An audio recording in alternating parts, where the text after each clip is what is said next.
آ جائے freedom of speech, جو بولنا چاہے بول سکتے ہو.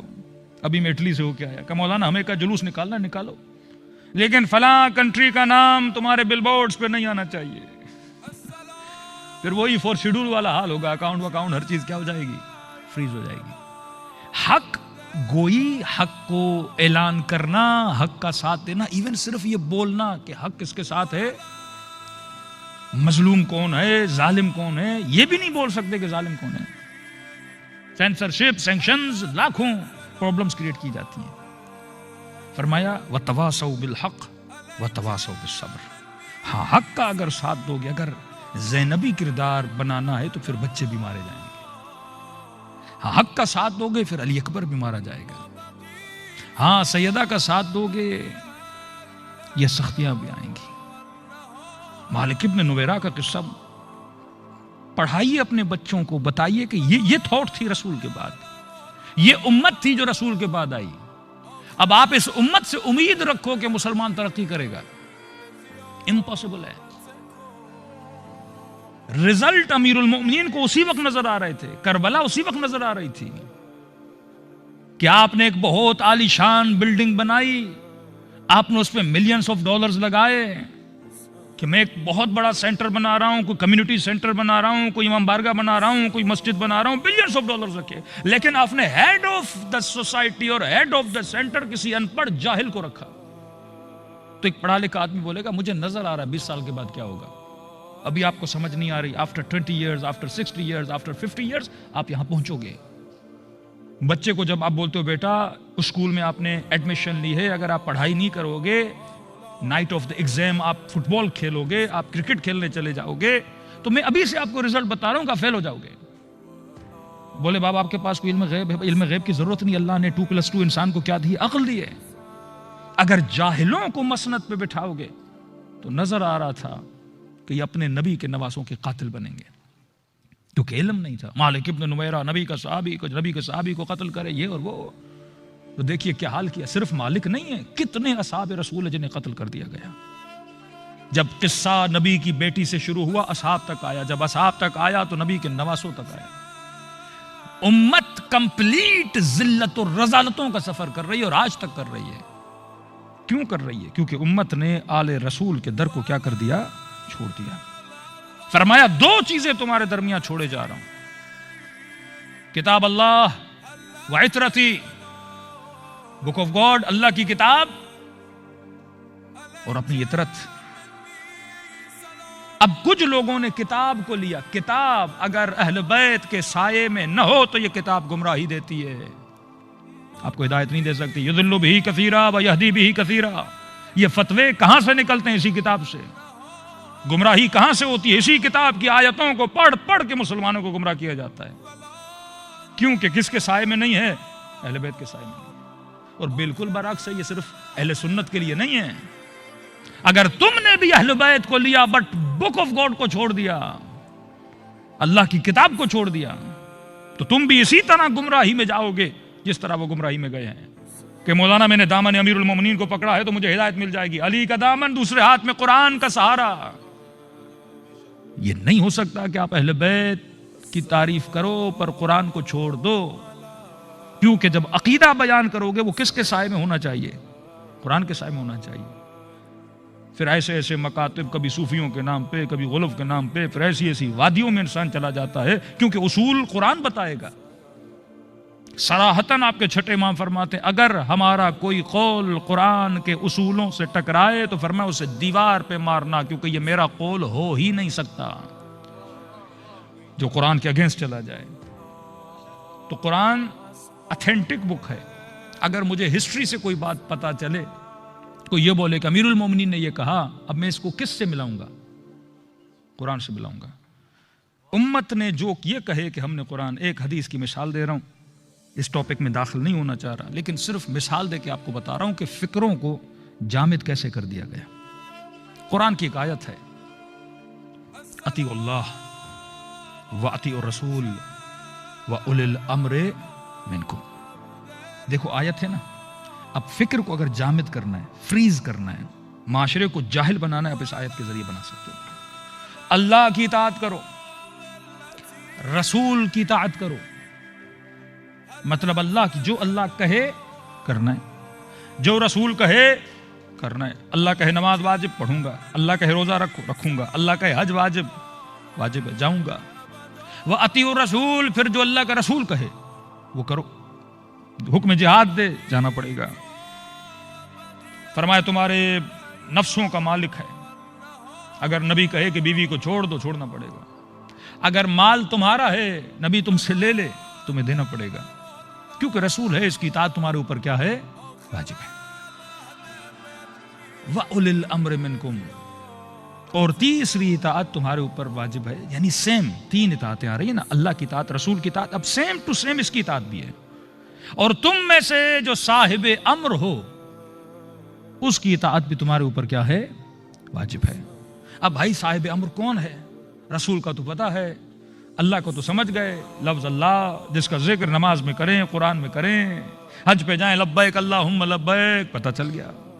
محمد کون؟ جس کی عید میلاد النبی منائیں، یہ لبیک یا رسول اللہ کہیں، حدیثیں سنتیں سب کچھ پتہ چل گیا۔ یا رسول اللہ، یہ اولی الامر کون ہے؟ کیونکہ میرا انٹریکشن اللہ کے ساتھ پریکٹیکلی اس لائف میں اتنا نہیں بنتا، زیادہ سے زیادہ میرا اللہ کے ساتھ جو کنیکشن ہے پریکٹیکلی دیکھا جائے تو نماز میں 17 منٹ آتا ہوں، تھوڑی بہت اللہ کی یاد آ جاتی ہے۔ دوسرا انٹریکشن میرا اللہ کے ساتھ کب بنتا ہے؟ جب حج وج پہ جاتا ہوں، بال تھوڑے چھوٹے کرنے ہیں، کس طرح حج کرنا ہے مولانا جلدی جلدی بتائیے، باطل نہ ہو جائے، قربانی اور یہ سارے مسائل، وہاں جا کے میرا بنتا ہے۔ رسول کے ساتھ میرا کنیکشن 4 حدیثیں سن لی، 4 اخلاق کی باتیں سن لی، لیکن اسکول کے اندر، جاب کے اندر، گاڑی چلاتے وقت میرا اتنا کنیکشن نہیں ہے رسول کے ساتھ۔ لیکن یہ جو تیسری اطاعت ہے اس کے ساتھ میرا کنیکشن بڑا زیادہ ہے، کیونکہ میں آج جی رہا ہوں۔ اور جو مسلمانوں نے تعبیر کی کہ فرمایا تیسری اطاعت اس کی واجب ہے جو وقت کا حاکم ہو، تو مجھے نہیں پتا اس وقت UK کا کون ہے، لیکن اس تفسیر کے مطابق، ڈیفینیشن کے مطابق جو بھی وقت کا حاکم ہو آپ پر اس کی اطاعت کیا ہے؟ واجب ہے۔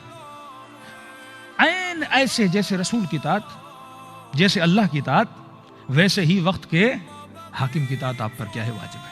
اب آپ مینٹلٹی دیکھو، اب کہا جو اللہ کے رسول کے مقابلے میں آ جائے اس کا قتل جائز ہے، وہ فاسق ہے۔ جو اللہ کے مقابلے میں آ جائے اس سے جنگ کیا ہے؟ جائز ہے۔ یہ تیسرا جناب جو بھی آئے، کیونکہ اس کی اطاعت واجب ہے، جو اس کے مقابلے میں آ جائے تو اس کا لفظ نکالا خارجی، دین سے خارج ہوا، ایگزٹ کر دیا ہم نے اسے، کہ کیونکہ تو کس کے مقابلے میں آیا؟ وقت کے حاکم اولی الامر کے مقابلے میں آیا، امیر المومنین کے مقابلے میں آیا، مومنوں کا امیر جو بنا ہے، جو حاکم بنا، اس کے مقابلے میں آیا۔ اب اس اولی الامر کو ہم کہتے ہیں مصداق۔ جب میں بولتا ہوں پانی تو آپ بولیں گے مولانا پانی کا مصداق کیا؟ میں کہوں گا یہ پانی ہے۔ آپ بولیں گے اللہ، میں کہوں گا اللہ کی تعریف یہ ہے ایسا وجود جو نظر نہیں آتا، جس نے ہم سب کو خلق کیا ہے۔ آپ کہیں گے رسول، میں کہوں گا 1400 سال پہلے ایک شخص تھا جن کا نام محمد تھا، عبداللہ کے بیٹے تھے، پیدا ہوئے، وہ رسول تھے، وہ مصداق ہے۔ آپ کہیں گے اولی الامر کا مصداق کون ہے؟ ہم سب سے بڑی غلطی کرتے ہیں مصداق کو پہچاننے میں۔ جب مصداق سمجھ میں نہیں آتا، اب آپ بولیں گے صحابی کا مصداق کون ہے؟ سوال یہ کہیں گے ابو ہریرہ بھی مصداق ہے، مالک ابن نویرہ بھی مصداق ہے۔ میں کہوں گا سچائی کا مصداق کون ہے؟ ہم کہتے ہیں جناب سیدہ اس کا مصداق ہے، وہ کہتے ہیں مد مقابل والا۔ یہ کتنا کنٹروڈکشن ہے اسلام میں کہ جناب سیدہ کا لقب ہے صدیقۃ الکبریٰ، ترجمہ سب سے بڑی سچ بولنے والی، اور جس کے ساتھ آرگیو کر رہی تھیں اس کا بھی لقب ہے صدیق اکبر، سب سے بڑا سچ بولنے والا۔ اب سمجھ نہیں آتی، کسی مفتی اور مولوی سے بولے سب سے بڑی سچ بولنے والی، سب سے بڑا سچ بول، اب ہم کیا کریں بھائی؟ کنٹروڈکشن اتنا ہے کیونکہ یہ کچھ اور کہہ رہے ہیں اور یہ کچھ یہاں پہ وتواصوا بالحق اور وتواصوا بالصبر ہے کہ پہچان سکو کہ حق کیا ہے، باطل کیا ہے۔ اولی الامر کون کا جو وقت کا حاکم بنے. میں نے کہا نا قرآن اگر اطرت کے ساتھ نہ ہو تو انسان کی گمراہی اس میں آ جاتی ہے. اب پھر سوال کیا کہ بھائی مولا حسین کا فتویٰ کسی جاہل نے نہیں دیا تھا میرے عزیز. قاضی شریح، لفظ ہے قاضی، جسٹس شریح، چیف جسٹس ہے. یزید نے جب مولا حسین کو قتل کرنا چاہا تو اس نے ڈائریکٹ نہیں کیا، تاکہ اگر کل کوئی امت سے یہ پوچھے کہ آپ فلاں بندے کو اریسٹ کیوں کر رہے ہو، فلاں بندے کو کیوں مار رہے ہو، تو میں بولوں میرا کیا جائے بھائی، یہ تو آرڈر ہے from the court, from the justice of the court. اس نے آرڈر دیا ہے، اور جب وہ آرڈر دیتا ہے تو اکارڈنگ قرآن، اکارڈنگ سننا، اکارڈنگ آیت آرڈر نکالتا ہے. اور جب اس نے آرڈر نکالا تو آپ کیا سمجھتے ہیں، ایسے ہی ہوا میں ایک آرڈر دے دیا تھا؟ اس کے پیچھے اس نے پروفز رکھے تھے کہ رسول نے، قرآن کی آیت ہے کہ اللہ کی اطاعت کرو، رسول کی اطاعت کرو، اولی الامر کی اطاعت کرو. اولی الامر کون ہے؟ جو وقت کا حاکم ہو، اور حاکم کون ہے؟ اس وقت یزید ہے. پھر رسول فرماتے ہیں جو اولی الامر کے مقابلے میں آئے اس کا قتل کیا ہے؟ جائز ہے، چاہے وہ کوئی بھی ہو. آج ممبروں پہ بیٹھ کے یہ حدیثیں پڑھی جاتی ہیں، یہاں تک حدیثیں گڑھی گئیں. لفظ گڑھی اس لیے بولوں گا کیونکہ پھر وہ قرآن کے مقابلے میں آ جاتی ہیں. فرمایا کہ کسی نے پوچھا یا رسول اللہ اگر حاکم فاسق ہو تو دین لو کان فاسقا، اگر فاسق بھی ہو تو کیا ہوا؟ معاشرے میں استحکام اور معاشرے میں اتحاد اور یونٹی بنانے کے لیے حاکم کیسا بھی ہو.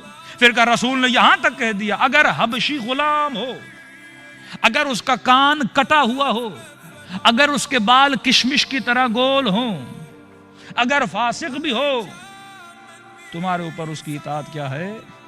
واجب ہے. امت سنتی ہے، مفتی پڑھتا ہے، لوگ کہتے ہیں ماشاءاللہ اللہ کا حکم ہے. اب جنہوں نے حسین کا ساتھ نہیں دیا انہوں نے کس کی بات پہ عمل کیا؟ رسول کی بات پہ. اب سوال ہے حسین نے کس کی بات پہ عمل نہیں کیا؟ الیاذ باللہ. کہ یہ تو اپنے نانا کی کہی ہوئی باتوں کے خلاف تھے. یزید نے تو وہی کیا، قاضی شریح نے تو وہی فتویٰ دیا. یشترون بآیات اللہ ثمنا قلیلا، جو کم کم پیسوں پہ اللہ کی نشانیوں کو اور اللہ کی آیتوں کو بیچنا شروع کر دے، جھوٹی جھوٹی حدیثیں گھڑنا شروع کر دے. ایک طرف خدا ہمیں یہ حکم دے وتواصوا بالحق وتواصوا بالصبر، تو نے حق کا ساتھ دینا ہے، دوسری طرف وہی خدا کہے اگر کوئی فاسق بھی آ جائے تم نے اس کا ساتھ بھی دینا ہے. یہ دونوں چیزیں کیسے ملیں گی؟ ایک مرتبہ خدا کہ ان اکرمکم عند اللہ اتقاکم، تو نے تقوی اختیار کرنی ہے، دوسری طرف کہے کہ شرابی بھی آ جائے تم نے اس کی کیا کرنی ہے؟ اطاعت کرنی ہے. ایک طرف پروردگار عالم کہ لعنت اللہ علی القوم الظالمین، اللہ کی لعنت ہے ظالموں پر، دوسری طرف اسی اللہ کا نبی کہے کہ اگر کوئی ظالم بھی اوپر آ جائے تم نے اس کے پیچھے کیا چلنا ہے؟ چلنا ہے. اگر دو چیزیں انسان کے ہاتھ میں نہ ہوں، تبھی کہا جب دین سے عقلانیت کو نکالو گے یہ دین بت پرستی بن جاتا ہے. ان کے سجدے بت پرستی سے کم نہیں، یہ حج و عمرہ بت پرستی سے کم نہیں، کیونکہ اس دین میں عقلانیت نہیں ہے. یہاں پہ امیر المومنین فرماتا ہے شیعہ شکر خدا ادا کرو، نحن ابناء الدلیل. تو شیعہ تب بنے گا جب تو دلیل والا بنے گا. اپنے ہر عمل کے لیے ایک لاجیکل آنسر ہونا چاہیے.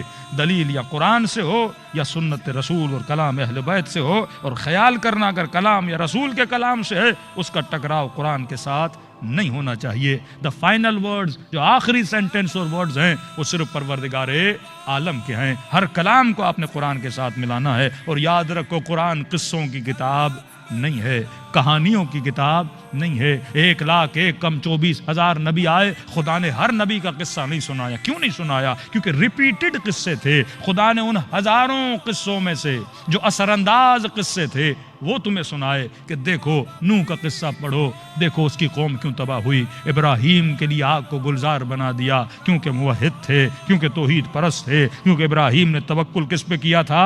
اللہ پہ کیا تھا. کبھی یہ نہ کہو کہ مولانا میرے اس کام کرنے سے سوسائٹی میں کیا فائدہ ہوگا. فائدے اور نقصان کو نہ دیکھا کرو، تو صرف اپنی ڈیوٹی کو نبھایا کرو. تمہارا کام ہے اپنی ڈیوٹی کو نبھانا. جب ابراہیم کو آگ میں پھینکا جا رہا تھا اور اتنی بڑی آگ جب بھڑک رہی تھی تو حضرت جبرائیل کہتے ہیں میں نے دیکھا ایک چڑیا ہے جس نے اپنی چونچ میں تھوڑا سا پانی لیا ہوا ہے اور ابراہیم کی آگ کے اندر پھینکے جا رہی ہے. میں نے کہا چڑیا تیری چونچ میں پڑے ہوئے پانی سے ابراہیم کی آگ تو نہیں بجھے گی. کہا کہ جبرائیل میرا کام نہیں آگ بجھے گی یا نہیں بجھے گی, میں تو وہی کروں گی جو مجھے صحیح لگتا ہے. وتواصوا بالحق وتواصوا بالصبر, میں نے وہی کرنا ہے جو صحیح ہے, میں نے غلط کا ساتھ نہیں دینا. صلوات پڑھے محمد و آل محمد پر.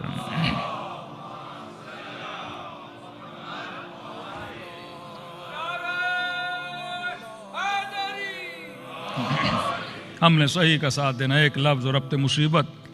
دیکھیے جب ہم کہتے ہیں یہ مکتب عقل کا مکتب ہے, واللہ اگر عقل نکال دو, آج کیوں دو مسلمان آپس میں بات نہیں کر پاتے؟ تعصب کی وجہ سے. آج دو لوگ آپس میں, مطلب اگر کوئی میرے نظریے اور میری تھیوری اور میرے اوپینین کو ایگری نہیں کرتا, میں اس سے لڑ پڑتا ہوں. تو آپ کیسے مسلمان ہو؟ بیوی شوہر کو کہے کہ جناب آپ غصہ بہت کرتے ہو, پھر میں غصے میں بولوں میں غصہ کب کرتا ہوں؟ ہاں؟ شوہر بیوی کو بولے کہ آپ میری بات کو نہیں مانتی, اور بولے میں کب آپ کی بات کو نہیں مانتی؟ واقعاً ہم مسلم بھی ہیں کہ نہیں؟ مسلم جو اللہ کو ایکسپٹ کرے, جو اہل بیت کو ایکسپٹ کرے.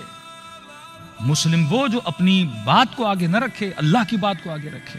ہاں مجھے خدا کی بات سمجھ میں نہیں آ رہی, میں اس پہ سوچ سکتا ہوں, فکر کر سکتا ہوں.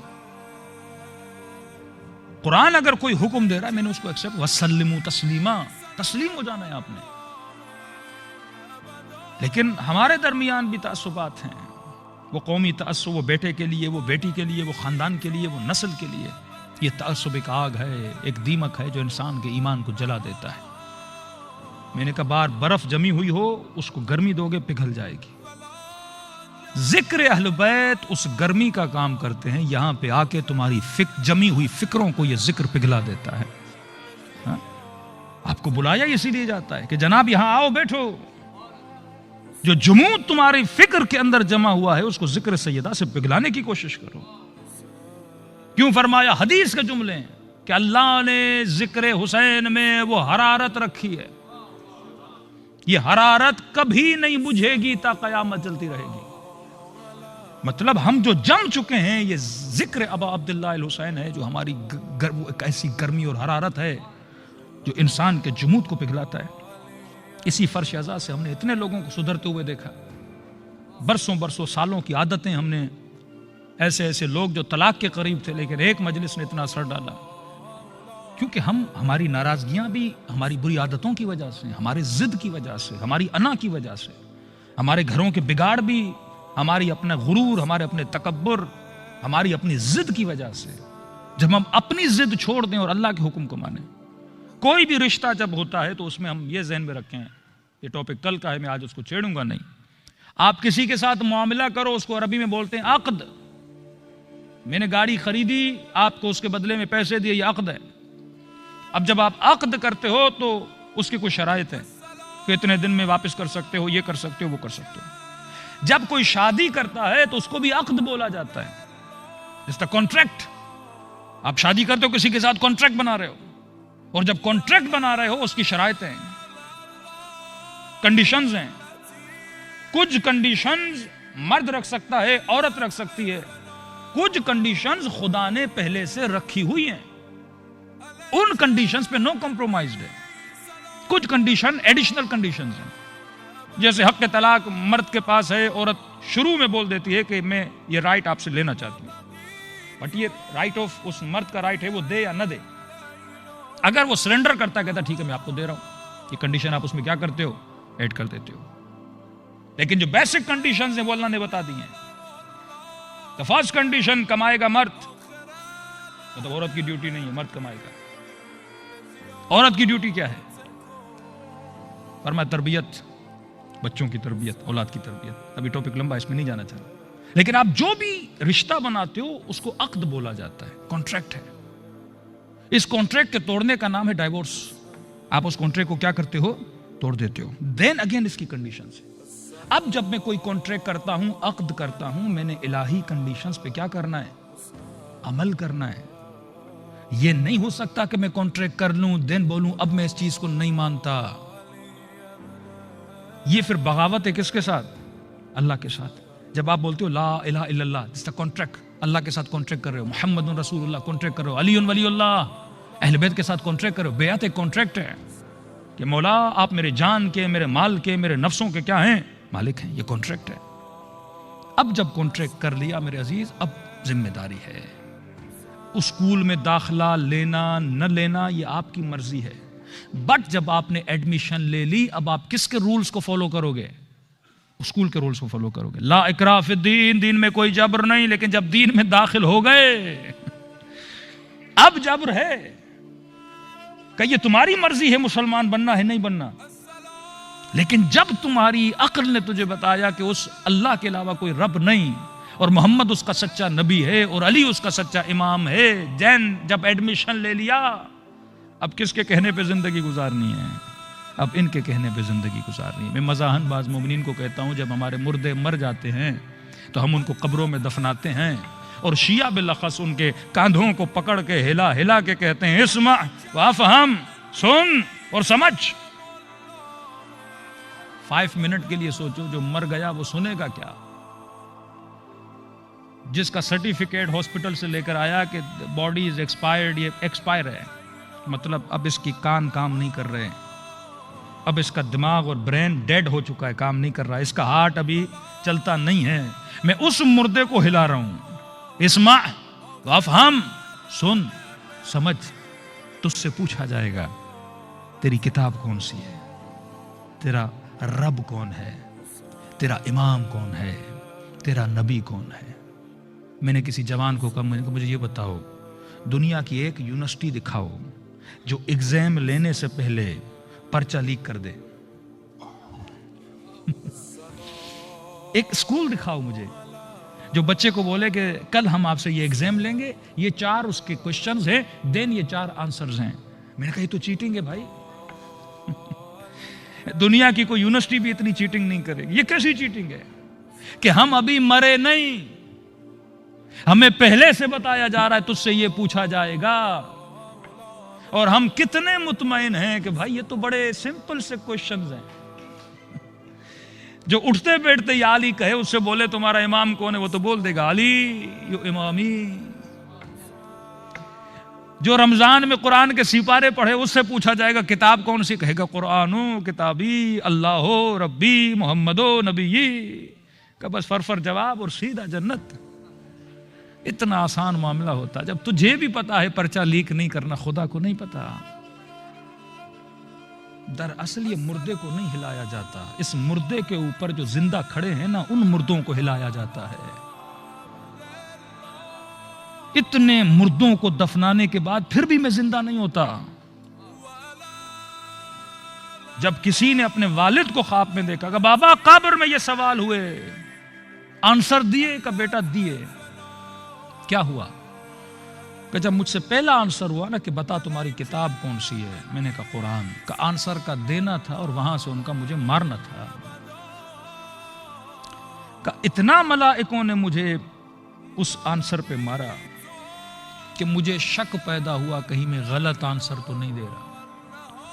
پھر کہا چل یہ بتا امام کون ہے، میں نے کہا علی کا، پھر مارا مجھے۔ نبی کون ہے، میں نے کہا محمد کا، پھر مارا مجھے۔ میں نے کہا مجھے بس اتنا بتاؤ، رانگ آنسر دے رہا ہوں کہ نہیں آنسر صحیح دے رہے ہو پر بات غلط کر رہے ہو؟ کا کیا مطلب؟ کہ اگر قرآن تیری کتاب تھی تو تم نے زندگی قرآن پہ گزاری کیوں نہیں؟ جھوٹ بول رہے ہو۔ اگر امام تیرا علی تھا تو زندگی علی کے کہنے پہ کیوں نہیں گزاری؟ یہ کیسا آنسر تھا کہ مجھے نہیں پسند، مجھے سمجھ میں نہیں آتا، میری مرضی یہ ہے۔ اگر اللہ تیرا رب تھا تو تم نے اس کی ربوبیت میں زندگی کیوں نہیں گزاری؟ وہاں دیکھا جائے گا واقعاً جس نے کہا قرآن میری کتاب ہے، قرآن پہ چلا کہ نہیں، علی میرا امام ہے، طرز زندگی علی جیسا تھا کہ نہیں، محمد میرا رسول ہے۔ اللہ پوچھے گا پھر تم نے اس کی بیٹی کے ساتھ کیا کیا؟ جس نبی کا کلمہ پڑھا اسی کے نواسے کے بدن پہ گھوڑے دوڑا دیے۔ کیا یہ سجدے اللہ کی دربار میں خریدے جائیں گے؟ کہ نہیں، ایک سجدہ شبیر ہے جو وجود جو کہہ رہا تھا وہ اپنے عمل سے بتا بھی رہا تھا۔ کہنا بڑا آسان ہے. آقا قراتی کہتے ہیں کہاں یا علی کہنا اور کہاں علی کے ساتھ رہنا. یا علی کہنا بڑا آسان ہے، علی کے ساتھ رہنا بڑا مشکل.